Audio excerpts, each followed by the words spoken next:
This is Russia, and this is Chechnya. Looking at it, you may see that Chechnya is part of modern-day Russia, but it hasn't always been this way. It was a long struggle that finally ended in the year 2017. But before the feud could end, there was blood already all over the place. Various Russian governments, including the modern-day Russian Federation, the Soviet Union, and the Imperial Russian governments, had fought various Chechen forces throughout the centuries. And in today's video, we will be looking back at these conflicts between Russia and Chechnya. And this is where I take you to section 1 of this video. The year is 1708, and this is one of the first times a major conflict happened between Russia and Chechnya, somewhat. This conflict was primarily driven by the actions of corrupt governors, local princes, and the imposition of discriminatory policies and taxes on the population of the North Caucasus region. Now a man named Murat Kuchakov further fueled the tensions. Now Kuchakov was a Bashkir. Bashkirs are a Turkic ethnic group indigenous to Russia.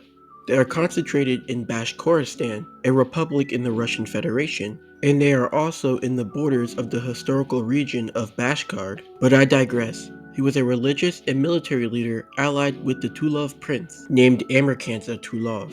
As a result of Kuchakov's teachings, he was able to gather a pretty healthy force consisting of around 1,600 fighters from all across the North Caucasus, including 700 fighters that were from the Chechen Plain.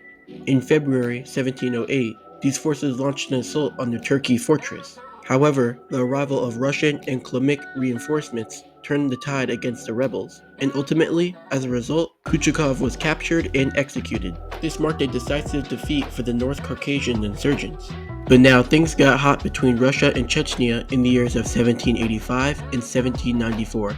This was all because a man named Sheikh Mansur. Sheikh Mansur was a Chechen imam, and he began preaching the purified version of Islam and encouraging various mountain peoples of the North Caucasus to unite under the banner of Islam. He claimed this would be used in order to protect themselves from foreign encroachments, but the Russians saw this as a threat to the region because they had their own interest. So Russia decided to send an army of 3,000 strong to capture him, but they failed, so they decided to burn his unoccupied home village instead. But the force was ambushed by Mansur following its return journey and annihilated. But this started something big, and it began the First Chechen-Russian War. But Mansur grew in popularity, and soon he was able to get several thousand people across the North Caucasus to come and join his army. And things were looking good for him. But after some military failures, many of his followers began to leave him. During his campaign to Kabardia, he suffered a crushing defeat at Tartup, and from there on began the decline of the insurgency. Although he was still able to gather fighters by the time it was June 1787, he only managed to gather 1,000 men, who all eventually left him.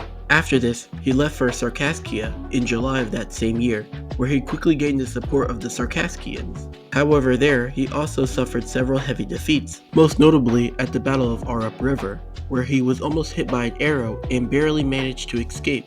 But finally, the insurgency was eventually put down after his final defeat at Anapa in July of 1791. And as a result of this, he was captured and he died in captivity in the year 1794. But now we're in the 19th century. The 19th century saw its fair share of wars, especially one like the Napoleonic Wars and the American Civil War. Russia and Chechnya also saw their fair share of conflicts. After Russia was able to defeat the French Napoleonic forces in the year 1812, the Tsar at the time, Tsar Alexander I, turned his attention once more to the Caucasus region. For the task, he assigned one of his most celebrated generals, Alexei Yermolov. In the year 1817, Russian forces under Yermolov's command embarked upon a conquest of the Caucasus. Yermolov's brutal tactics, which included economic warfare, collective punishment, and forcible deportations, were viewed as successful at first, but they were described as being counterproductive since they effectively ended the Russian influence on Chechen society and culture. And now, the Chechens effectively saw the Russians as a threat. But a major turning point happened in the conflict between Russia and Chechnya, and this happened in the year 1828. This is because the Muradism movement emerged, and it was led by this guy, Imam Shamil, a Dagestani Avar, and in the year 1834, he united the Northeast Caucasus nations under Islam and declared a holy war on Russia. In 1854, Shamil's forces surrounded and killed thousands of Russian soldiers and several generals in Darga, forcing them to retreat. Now, one of the biggest wars to happen in the 19th century was the Crimean War, and there's a long story on why it started, but basically all these countries were fighting each other, and you may notice that Russia was fighting in this war, and they were fighting against the Ottoman Empire. So the Chechens took this opportunity to support the Ottoman Empire against Russia. However, internal tribal conflicts weakened Shamil, and he was eventually captured in year 1859. The war formally ended in the year 1862 when Russia promised autonomy for Chechnya and other Caucasian ethnic groups. However, Chechnya and the surrounding region, including northern Dagestan, were incorporated into the Russian Empire, and they were under the Tarik Oblast. Some Chechens perceived Shamil's surrender as a betrayal, thus creating frictions between Dagestanis and Chechens in this conflict. The Chechens frequently accused the Dagestanis of being collaborators with the Russians. After Russia went through a whole-ass revolution, the peoples of the North Caucasus came together to establish the Mountainous Republic of the Northern Caucasus, which was created in the year 1917 but only existed until 1921. This is because they were forced to accept Soviet rule. Joseph Stalin personally held negotiation with Caucasian leaders in the year 1921, and he decided to promise wide autonomy within the Soviet state. The Mountain Autonomous Soviet Socialist Republic was created that year, but only lasted until 1924, when it was abolished and 6 republics were created. The Chechen-Ingush Autonomous Soviet Socialist Republic was established in 1934, but some confrontations between the Chechens and the Soviet government arose in the late 1920s during the time of collectivization. It declined by the mid-1930s after local leaders were arrested or killed. The Chechen Uprising of 1932 broke out in early 1932, and it was defeated in March. This shows you how fast and how willing the Soviets were to put down uprisings. As a lot of us may know, Nazi Germany invaded the Soviet Union in June of 1941 as a part of Operation Barbarossa. Soviet historiography falsely accuses Chechens of joining the Wehrmacht in masses, although this notion is not accepted by any other academic instance. Even the modern Russian historiography itself also admits that there's little merit to these accusations. But by the time it was 1943, the Germans had started their retreat, in which the Soviets began discussing the deportation of Chechens and Ingush people far from the Caucasus region. And the craziest part about all this was that there were Chechens and Ingush serving in the Red Army. Can you just imagine how disgusting and deplorable that is? But by the time it was February 1944, under the direct command of Lavrenti Beria, almost 500,000 Chechens and Ingush were removed from their homes, and they were forcibly settled in Central Asia in an act of ethnic cleansing. They were put in forced labor camps in Kazakhstan and Kyrgyzstan. And looking at the estimated casualties, it puts it all into perspective on how serious this really was.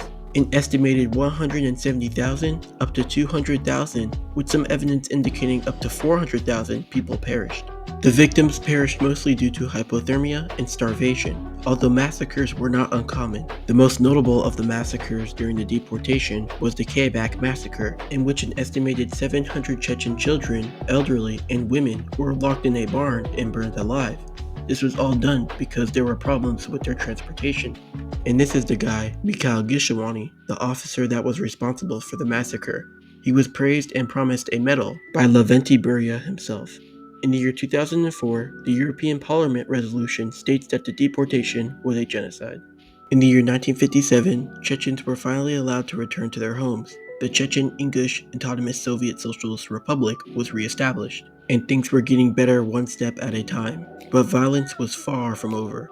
The violence sprang up again in the year 1958, upon a conflict between a Russian sailor and an Ingush youngster over a girl, in which the Russian was fatally injured. The incident quickly deteriorated into mass ethnic riots, as Slavic mobs attacked Chechens and Ingush and looted their property throughout the regions for 4 days. Ethnic clashes continued through the 1960s, and in 1965, some 16 clashes were reported. And by the late 1960s, the region calmed down and the Russian-Chechen conflict came to its lowest point ever. That was until the eruption of the Chechen Wars in the 1990s. The year is 1991. Following the Chechen Revolution, Chechnya declared independence as the Chechen Republic of Ichkeria. But the domestic situation inside Chechnya was deteriorating quickly. The Russian president, Jahar Duayev, had very aggressive politics, and in Russia, under the president Boris Yeltsin, Russia had its own political ambitions. As a result of everything going on, the Russian army forces were commanded into Grozny in the year 1994. but after 2 years of very intense fighting, the Russian troops eventually withdrew from Chechnya. The Kasavier Accord had officially ended the First Chechen War, and despite the hard war Chechnya just got out of, it at least kept its independence. That was until the Second Chechen War happened 3 years later. In the year 1999, the Russian government forces started an anti-terrorist campaign in Chechnya in response to the invasion of Dagestan by Chechen-based Islamic forces. By early 2000, Russia had completely destroyed the city of Grozny, and were successful in putting Chechnya under direct control of Moscow by late April. But ever since the end of the Second Chechen War in May of the year 2000, low-level insurgency has continued, particularly in Ingushetia, Chechnya, and Dagestan. Russian security forces have succeeded in eliminating some of their leaders. Islamists from Chechnya and other North Caucasus republics have been blamed for a number of terrorist attacks throughout Russia, attacks like the Russian apartment bombings, the Moscow theater hostage crisis, and the Beslin school hostage crisis, and many other attacks in Russia. Chechnya is now under the rule of its Russian-appointed leader, Ramzan Kadyrov. The region has maintained relative stability under Kadyrov. He has been accused by critics and citizens of suppressing freedom of the press and violating other political and human rights. But because of the continued Russian rule, jihadist groups aligned themselves with entities like the Islamic State and Al-Qaeda, and there were minor attacks by separatist groups in the area.